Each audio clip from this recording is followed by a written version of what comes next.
lot of fans came out to see it. Had a lot of recruits at practice today. I thought it was a good practice.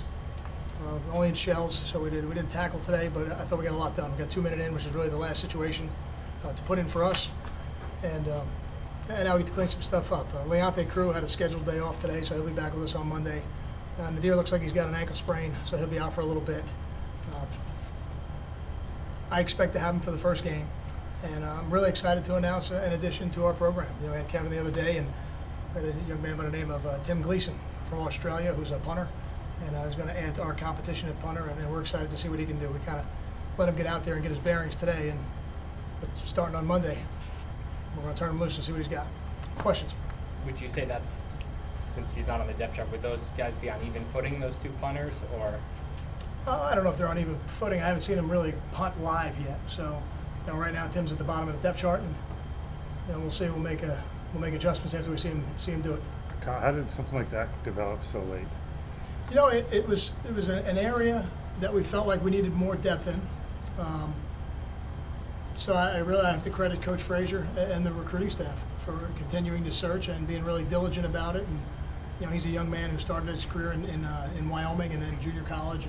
Has a brother who's punting in the SEC. So, you know, our guys did a great job of continuing to search and look. And when we got in touch with them, then we had to see if academically it would work, and then see if it would work with him as a person. So we're excited to have him on campus, and excited to see what he can do for the team.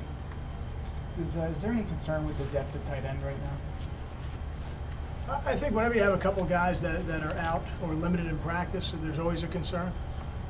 But I feel like we're going to get healthy, you know, and well before our first game, and have everybody back at our disposal. So I think concern is part of your life as a head coach, but I'm confident we'll have these guys back soon. How big of an opportunity is it for guys now? You mentioned Flanagan yesterday, or like say George Bear. Is there room for him?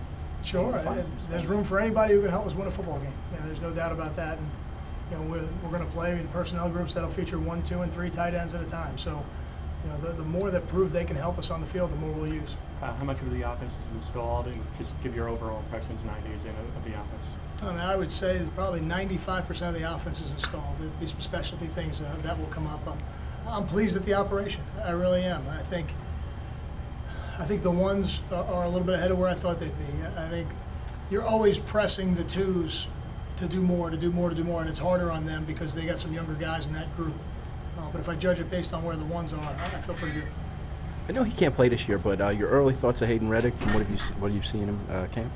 I think Hayden's a talented player, and I think he's handling this situation really well. This is a very difficult situation for a player when they want to come in and they want to contribute and they want to help the football team. But really, the only way for this year he's going to be able to help the football team is by helping us practice.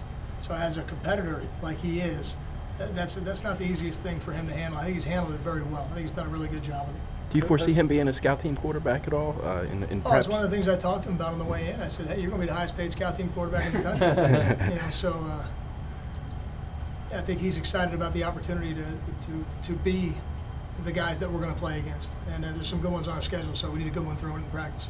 Kyle, Dre Boggs, how's he looked at corner, and what did you like about him? Yeah, you know, Dre's an exciting guy. You know, he's still learning. He's only in his first year in the system, but he's a guy that's going to play this year. Yeah, he's going to help us win football games, and you know, we're going to continue to force feed him every rep we can, you know, here in training camp, so that he's as ready as he can be game one. But he's a guy, you know, whether or not he goes out with the first team is yet to be determined. I wouldn't rule it out yet, but he's somebody who's going to play for us. Can you tell, just in talking to him, he said he only played corner up at Avon. Could you tell that he's kind of new to the position still? Or? You can, because the techniques don't necessarily come naturally, but he's a tremendous natural athlete. So, you know, I used to say when I coached the offensive line, the better the clay, the better the sculpture. You know, so he's got a lot of really, really exciting physical tools to work with for those guys in the secondary. So even though it may not be natural at first, he picks them up pretty quick. Can you talk a little bit about your depth at wide receiver, Terzilli, Vance Matthews, so you have a chance to see us? Yeah, we need more of it. Yeah, we need more. You know, and you know, I don't know if we've got enough depth right now to play a game in 4 wides or 3 wides. If that was what the game plan dictated, I don't know if we'd be able to do that. We'd have to put some different pieces out there. But I do think Drew is getting better. He's kind of playing faster as he learns the system here, and he's a proven commodity. I mean, you can see him on film against good football teams playing at a high level. So he's somebody that for sure is going to contribute this year. And I think Vance is somebody that continues to get better in our program. And then today I thought he made 2 really nice catches. Then he had a drop in the 2-minute drill, but he's getting better. You know, he's getting better. I think his body of work is getting better. So he's a guy who, if he can continue to raise the level of his game, will give us a chance to add depth to that group. Got time for 2 more. Does it feel like it's less than 3 weeks? Yeah, for me it does. It feels like it's going to be It feels tomorrow. like it's- Yeah, that's for us in training camp, and I think everybody thinks for training camp is feels like it's forever. For us, it feels like it goes by at the snap of a finger. So, we're already past the 1 week mark, and we're into our second Sunday, so we'll have an off day tomorrow, and then we'll scrimmage on Monday. So I think as coaches, we can feel it. The sense of urgency raises every minute. The scrimmage, I mean, is that pretty much as game-like as it's going to be this summer? I think the second one will be more game-like. I think the second one will put the coaches in the box, and I think for the first one we'll have the coaches down on the field on the sideline. But we'll talk about that later today. But the second one will be a little bit more game-like, although this one will be pretty close. Thanks, everyone.